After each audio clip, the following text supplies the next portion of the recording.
নোয়াখালী চাটখিলে কোনো মার্কা আছে? সোনাইমুড়িতে কোনো মার্কা আছে? প্রকৃত ইনসাফের কোনো মার্কা আছে? কোন সে মার্কা? জহির ভাইয়ের সোনাইমুড়িতে চাটখিলে আপনারা যদি জহিরুল ইসলাম কাউসার ভাইকে ভোট দিয়ে সংসদে পাঠান, একটা টাকা চাঁদাবাজির জন্য কেউ আসবে না। যদি আসে হাত পা বেঁধে খাম্বার সাথে বেঁধে রাখা হবে। আমি আপনাদের সোনাইমুড়ি চাটখিলবাসীকে বলে যাই, বাংলাদেশে 2024 সালের বিপ্লবের পরও চাঁদাবাজি বন্ধ হয়েছে? হয় নাই। আমার বাসার নিচে এক ভাই আঙ্গুর বিক্রি করে, উনি একদিন আমাকে বলছে, হুজুর আগে চাঁদা দিতাম 10 টাকা, এখন চাঁদা দেওয়া লাগে 15 টাকা। আগে যেখানে চাঁদা 20, এখন সেখানে চাঁদা 30।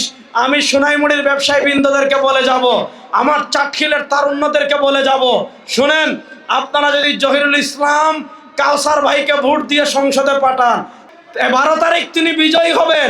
13 তারিখ সকাল থেকে আপনারা ব্যবসা করবেন। আমি গ্যারান্টি দিয়ে যাচ্ছি, একটা টাকা চাঁদাবাজির জন্য কেউ আসবে না। যদি আসে হাত পা বেঁধে খাম্বার সাথে বেঁধে রাখা হবে।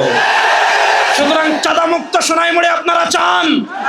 এই যে আমার অসংখ্য যুবক, আমাদের যুবকেরা জ্ঞান শিক্ষা অনেক দূর এগিয়ে যায়, কিন্তু তারপরও তারা ভালো কর্মসংস্থান পায় না, চাকরি পায় না।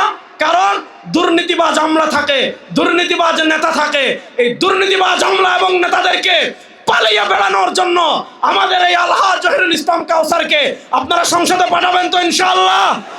আগামী 12 তারিখ জহিরুল ইসলাম কাউসারের বিজয় মিছিলকে ত্বরান্বিত করবেন তো ইনশাআল্লাহ? নারায়ে তাকবীর, নারায়ে তাকবীর। এ নোয়াখালী চাটখিলে কোনো মার্কা আছে? সোনাইমুড়িতে কোনো মার্কা আছে? প্রকৃত ইনসাফের কোনো মার্কা আছে? কোন সে মার্কা? জহির ভাইয়ের সোনাইমুড়িতে চাটখিলে আলেম ওলামার পীর মাশায়েখের মা বোনের এবার যাবে। নারায়ে তাকবীর। ইনশাআল্লাহ আগামী 12 তারিখ জহির ভাইয়ের বিজয় মিছিল আবার দেখা হবে।